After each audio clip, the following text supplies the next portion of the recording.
Hola, bienvenidos. Esto es A Fondo de Teleantioquia. Tras el receso de fin de año, se reanudaron el pasado lunes 14 de enero los diálogos de paz entre el gobierno y las FARC en La Habana, Cuba. Ahora crece la expectativa frente a lo que se sigue con los 5 puntos de la agenda y qué estrategias podrían implementar ambas partes en el ámbito militar. Para hablar de este tema hoy nos acompaña el profesor Miguel Silva Moyano. Él es politólogo de la Universidad Nacional de Colombia, magíster en Seguridad y Defensa Nacional de la Escuela Superior de Guerra y candidato a magíster en Gobierno y Políticas Públicas de la Universidad Externado. Actualmente es docente de la Facultad de Ciencias Políticas de la Universidad Pontificia Bolivariana. Muy bienvenido, profesor. Muchas gracias, Claudia. Para comenzar, veamos cómo llegan las partes a esta nueva etapa de la negociación y qué significó para el proceso a nivel político y militar el cese unilateral de hostilidades por parte de las FARC que tuvo lugar en los últimos 2 meses. Esto se lo contamos a fondo.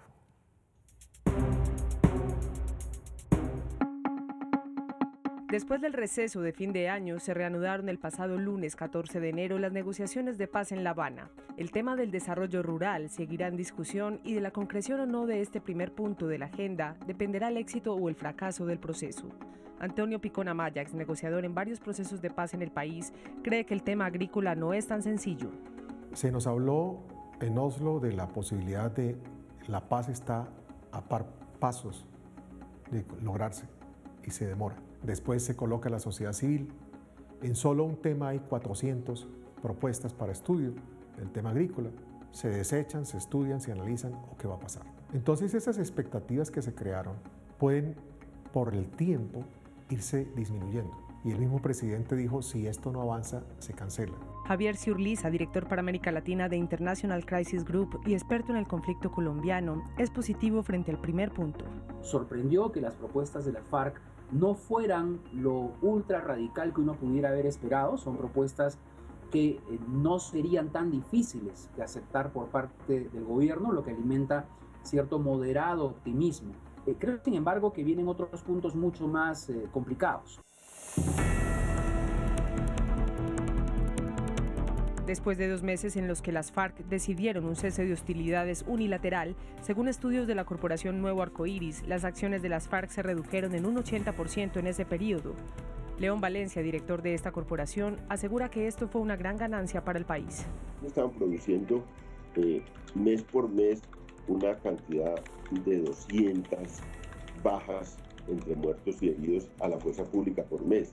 Eso era lo que venían haciendo desde el 2009. Eso se redujo mucho en la tregua unilateral. Prácticamente las muertes fueron contadas de fuerza pública. Con el cese unilateral de hostilidades de las FARC, que duró 2 meses, también hay quienes piensan que lo único que ellos buscaban era lograr un mayor prestigio internacional y posiblemente reacomodarse o prepararse militarmente para nuevas ofensivas. Puede ser que se utilizó la tregua para un reposicionamiento, para un reabastecimiento, para un reacomodo de las fuerzas. Y si uno empieza a sumar todo lo que se ha dicho en los diferentes sitios del país, puede indicarnos que algo puede estar sucediendo.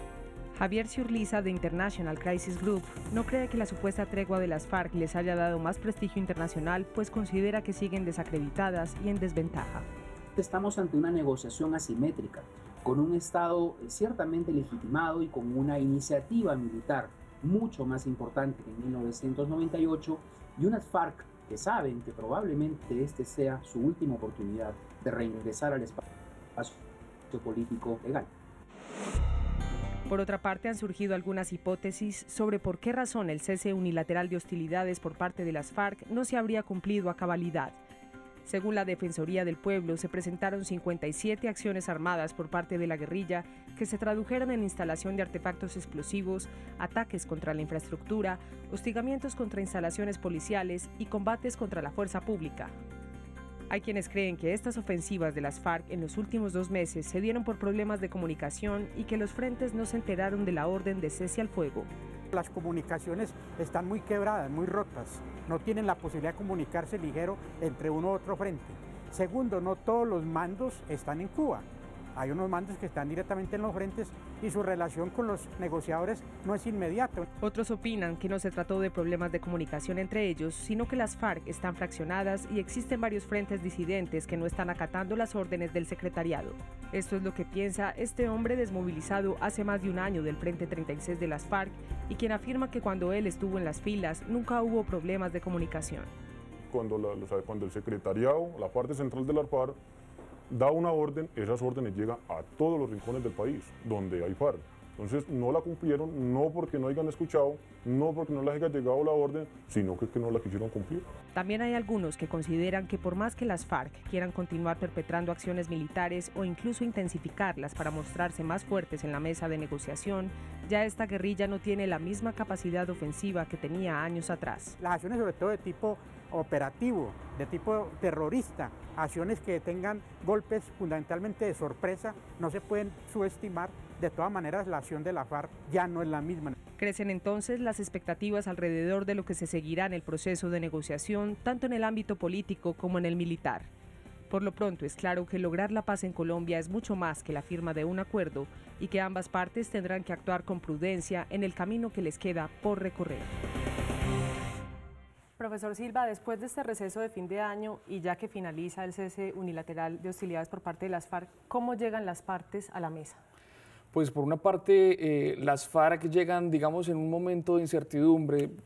No se sabe realmente cuál puede ser la posición que puedan tomar a continuación. Ya veíamos que tan pronto se acabó la tregua comenzaban con unos ataques selectivos en carreteras, con explosivos, y esto nos puede llevar a pensar que esa estrategia tal vez no estuvo muy bien pensada, les digo la estrategia del cese unilateral, porque eso los va a obligar a hacer una serie de acciones para mostrar que hay una diferencia, que ellos todavía tienen capacidad de infringir daño no solo a la población, sino a una infraestructura energética que es en últimas a lo que se lo van a jugar para aumentar el prestigio internacional. Digamos, es un juego bastante delicado porque la comunidad internacional tampoco traga entero completamente de este tipo de acciones. ¿Y el gobierno cómo llega? Pues el gobierno llega también con una ambigüedad. Uno ve al presidente de la República diciendo que alaba de alguna manera el cese unilateral, pero por otra parte uno ve un ministro de Defensa bastante preocupado denunciando que no se respetó o que las FARC no respetaron completamente su palabra. Entonces también vemos que hay diferentes actores, diferentes voceros y además lo que uno puede ver acá es que hay diferentes audiencias. ¿A quién le está hablando el presidente de la República y a quién le está hablando el ministro de Defensa? Es una estrategia de doble vocería que hemos visto, sobre todo en el manejo de este proceso. Usted mencionaba el tema de la llamada tregua y uno se pregunta cuál fue el propósito, cuál se cree que fue el propósito, porque podríamos estar especulando de las FARC para esa tregua. Hay algunos que piensan que básicamente fue para darle un gesto al país de paz, otros que dicen que se reacomodaron, se rearmaron, se reorganizaron. ¿Usted cómo lo ve?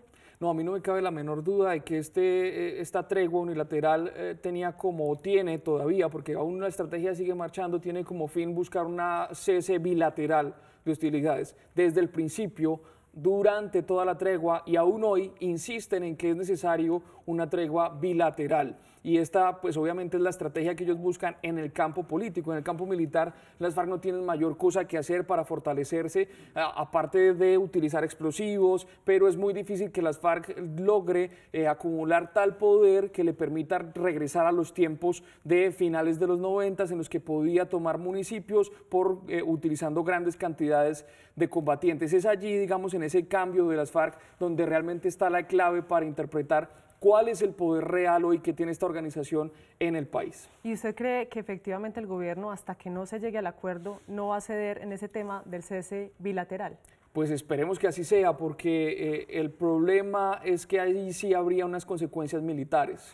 Buscar un cese bilateral sí tendría unas consecuencias militares y sobre todo un problema, y es que para que exista una tregua, un requisito indispensable es que exista verificación. Esta tregua, el único verificador de alguna manera fue el Estado colombiano, la Defensoría del Pueblo sacó una información de cuáles fueron las acciones y no tenemos una verificación internacional que diga, bueno, las FARC sí cumplieron o no cumplieron. Ahora imaginemos eso, un escenario a gran escala en todo el país en el que ni el ejército ni las FARC pueden continuar. con un agravante, y es que las fuerzas militares han tenido éxitos contundentes durante los últimos 2 meses, lo que demuestra que finalmente las FARC tampoco lograron reagruparse, ni reorganizarse, ni refortalecerse. Era una estrategia política que aún sigue marchando para buscar el cese bilateral. Y hay otro punto que vale la pena analizar, y es el tema de por qué cesaron, digamos, las hostilidades. Hubo 57 acciones, según lo dijo la Defensoría del Pueblo, y digamos que por qué se realizaron esas 57 acciones. Hay algunos que opinan que fue por falta de comunicación, otros que por el contrario dicen no, para nada, falta de comunicación no, fue desobediencia y disidencia. Sí, hay un montón de hipótesis que pueden empezar a correr. Hay una que, como usted bien lo dice, Claudia, está asociada a las fallas en la comunicación, pero más que eso, uno podría ver que en las FARC sí puede haber problemas de mando y control, que no son solo de comunicación. Problemas de mando y control quiere decir que dan la orden, pero no se obedece, o se hace de cuenta que no se llegó la orden, no se escuchó. ¿En qué frente se especula que podría haber esas disidencias? Esto especialmente en el Cauca, pero si uno quiere un marco general de dónde puede estar sucediendo esto, es específicamente donde presión de FARC se cruza con negocios ilícitos fuertemente. Es allí donde es muy difícil parar las acciones, porque uno puede parar a las FARC, pero el narcotráfico sigue funcionando la minería ilegal, por lo que de alguna manera estos frentes están mucho más proclives a no acatar una orden. Y esto, digamos, a la luz de un elemento que suele pasar por alto, y es que este proceso de negociación llega en un momento en el que el liderazgo de Timochenko no está consolidado. Timochenko llega hace pocos meses, pues, en el marco amplio de lo que son las FARC, que fueron siempre dominadas por Manuel Marulanda Vélez.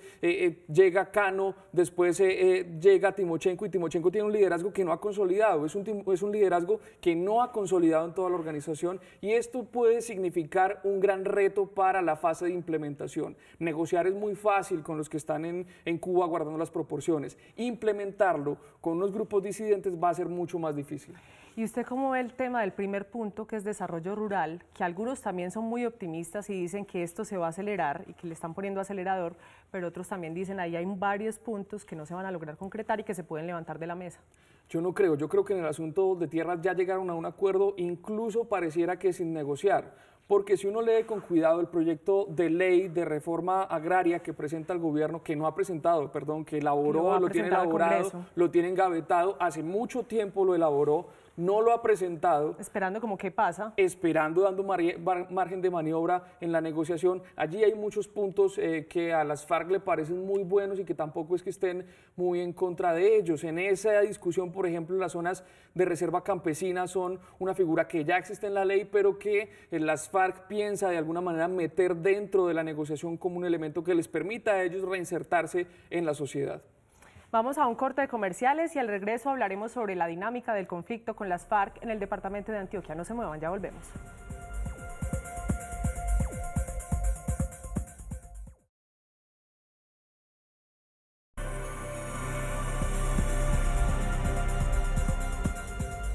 El departamento de Antioquia tiene una dinámica particular del conflicto. Ha soportado durante años el impacto de la guerra y especialmente los frentes 18 y 36 de las FARC siguen haciendo presencia en algunas regiones. Mientras se reanudan las conversaciones en La Habana, simultáneamente en varios departamentos del país persisten las hostilidades. Antioquia no es la excepción.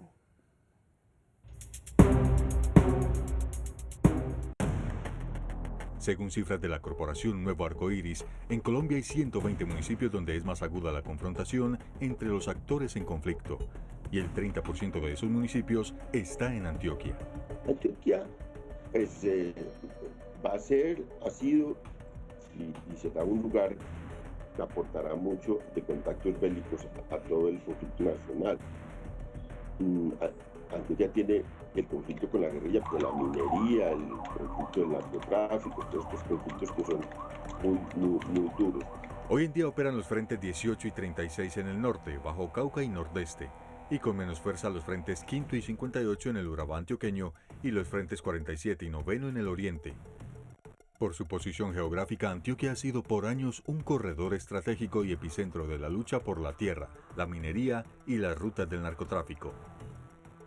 Hay una dinámica permanente del conflicto que desgraciadamente sigue afectando mayoritariamente a la población civil, entonces son Son regiones que no solamente se deben de atender desde el ámbito militar, sino todo ese acompañamiento de tipo social, de presencia institucional, que no es solamente la presencia armada. Durante los últimos 2 meses, tiempo en que las FARC anunciaron un cese unilateral de hostilidades, el departamento no fue ajeno a algunas acciones ofensivas propinadas por las FARC. También se presentaron varios combates. Hemos tenido, pues en principio, unos ataques a la infraestructura, concretamente a las torres de energía en Campamento, un día después de declarada la presunta tregua. Es un poco lamentable al ver pues esta situación con lo que pasan estos atentados contra la infraestructura eléctrica y más pues en nuestro municipio, que ha sido tan golpeado por todo esto. Hasta el momento pues una tensa calma. Además del atentado contra 2 torres de energía en el municipio de Campamento en el mes de noviembre, también hubo dificultades en distintas zonas de Urabá. Hubo en la zona de Apartadó, limítrofe con Córdoba, un enfrentamiento de más de 4 horas entre las fuerzas militares y las FARC, y hemos tenido también los 3 hostigamientos durante la presunta tregua al municipio de Murindó. Según el Centro de Recursos para Análisis de Conflictos CERAC, entre noviembre 20 y diciembre 20 de 2012, Antioquia fue el segundo departamento del país en el que más se quebrantó el supuesto cese de hostilidades de las FARC. Acciones en las cuales la localización geográfica es supremamente clave en esto. La mayoría de ellas se concentraron en el departamento del Cauca y seguido por Antioquia, más o menos una distribución de 31% en Cauca y 17% en Antioquia. Si bien en algunos departamentos donde también se presentaron ofensivas de las FARC, se planteó la hipótesis de que algunos frentes no cumplieron la orden de cesar hostilidades por falta de comunicación, el secretario de Gobierno sostiene que en Antioquia los frentes están muy cohesionados y que más bien lo que ocurrió aquí pudo tratarse de una estrategia de las FARC. Yo creo que puede ser una estrategia también de la guerrilla, es decir, mostrar que a pesar de que hay una decisión, todavía hay unos dientes y todavía hay un poder destructivo que está ahí, que en cualquier momento se puede presentar frente a la infraestructura, a la fuerza pública o a los ciudadanos. Las acciones de la fuerza pública también han golpeado a algunas estructuras de las FARC en el departamento en los últimos meses. Una de ellas fue un bombardeo que se dio el 1 de enero de 2013 en el Urabá, en zona limítrofe entre Mutatá y Chigorodó, que dejó un saldo de 14 guerrilleros muertos. Se cree que más o menos la FARC tiene en Antioquia más o menos entre 2.500 y 3.000 hombres, eso es lo que se cree. Ahora, ¿ellos qué pasa? Que ellos en las cifras cuentan los milicianos que no son parte de la estructura, cuentan una cantidad de gente que les ayuda en el campo de inteligencia y logística. Pero lo cierto es que en Antioquia la FARC está muy reducida, porque la FARC ya no tiene la misma fuerza que tenía en el suroeste y lo que tenía allí todo el bloque José María Córdoba, incluyendo la parte de Oriente y parte de Urabá. Por ahora las autoridades afirman que mantendrán la presión y la presencia en las zonas más vulnerables. Lo cierto es que por la complejidad en materia de orden público que presenta el departamento de Antioquia, es clave que si se logra llegar a un acuerdo con las FARC, se dé una adecuada implementación de lo acordado en el territorio y en las regiones que tradicionalmente han sido golpeadas por esta guerrilla. Solo así se logrará una paz duradera. Profesor Silva, como veíamos en la nota, pues si bien están diezmadas las FARC en Antioquia, hay ciertas regiones y ciertos frentes que todavía están haciendo presencia de manera muy fuerte. Sí, es sobre todo en las regiones donde coinciden, insisto, economías ilícitas con FARC, porque así exista, supongamos, la mejor voluntad de las FARC, frenar el narcotráfico que está asociado a ellas y frenar la minería ilegal y otro tipo de economías ilícitas es muy difícil que por una razón política paren estos negocios ilícitos. Entonces, si uno mira el mapa con cuidado, son justo donde coinciden los mayores focos de economías ilícitas. Que es narcotráfico, minería ilegal, también extorsiones. Extorsiones y además tráfico de maderas y otro tipo de cosas. Una cosa muy preocupante, por ejemplo, el tráfico de explosivos en Antioquia por el vínculo que existe entre FARC y minería ilegal. ¿Cuál cree usted que debe ser la estrategia que se debe implementar ahora cuando finaliza este cese unilateral por parte de las FARC en Antioquia? Siguen haciéndolo muy bien, veíamos que hay acciones de la fuerza pública permanentes. ¿Qué cree usted que se viene? Sí, aquí hay elementos muy vulnerables. Primero, la infraestructura. es lo más vulnerable en este momento. Las FARC no va a salir a atacar población civil porque eso enviaría un mensaje, por lo menos no negativamente ni masivamente. Va a llegar como ya lo hemos visto, atacar infraestructura energética, vial, que es lo más costoso para el Estado y lo más impopular. Exactamente. Entonces allí se están jugando esto, insisto, con la capacidad de armar explosivos y con la capacidad de moverse muy bien en ciertas regiones. Eso lo utilizan para este tipo de acciones selectivas. Y es importante señalar esto. No son las FARC de hace 20 años, de hace 15 años que se movían en grandes grupos. Lo que sí puede resultar preocupante es que en un escenario de tregua bilateral sí de alguna manera lo aprovechen para el fortalecimiento militar de las FARC. Si con tregua unilateral hubo acciones, imagínese usted una tregua bilateral en la que la fuerza pública no puede operar, no puede prevenir ese tipo de ataques. Estaríamos ante un nuevo rearme de las FARC. Ahí sí estarían mucho más fortalecidas. Vamos a una pausa y ya volvemos con más análisis acerca de los posibles escenarios que se avecinan en el proceso de negociación con las FARC.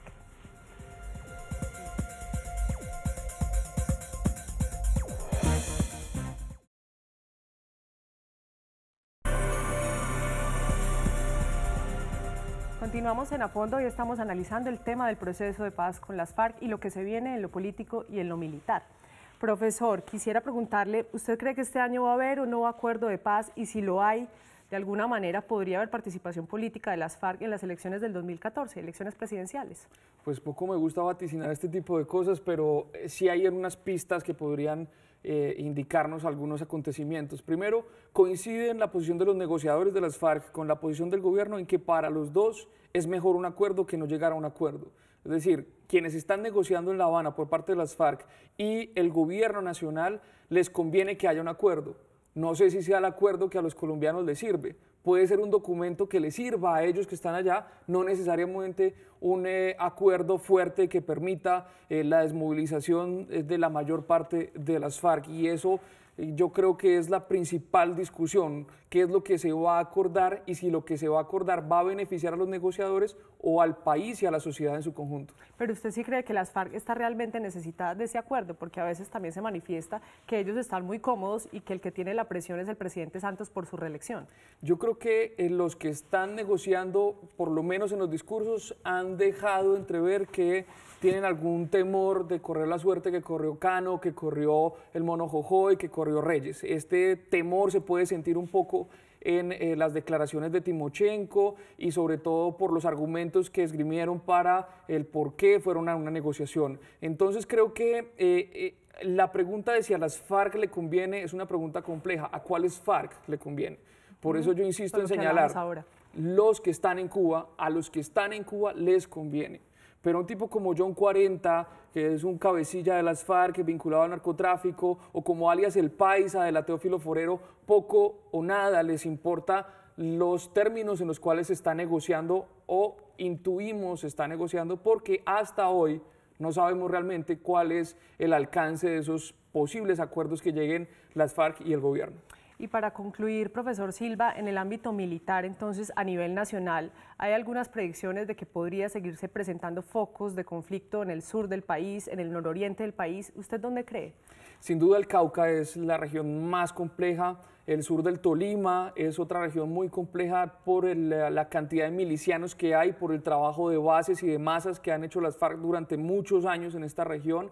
Creo que una región bastante compleja, en esto va a ser el nudo de Paramillo y todo lo que tiene que ver con el tema de Hidroituango, que es una parte muy vulnerable del país y sobre todo aquellas regiones donde, insisto, se cruzan economías ilícitas con presencia de las FARC. Profesor Silva, pues muchísimas gracias por habernos acompañado hoy en A Fondo y esperamos todos pues, que no se incremente la hostilidad en el país. A ustedes los invitamos a seguir opinando sobre este tema en Twitter, @teleantioquia, #afondo. Los esperamos dentro de 8 días con otro tema de interés. Hasta entonces.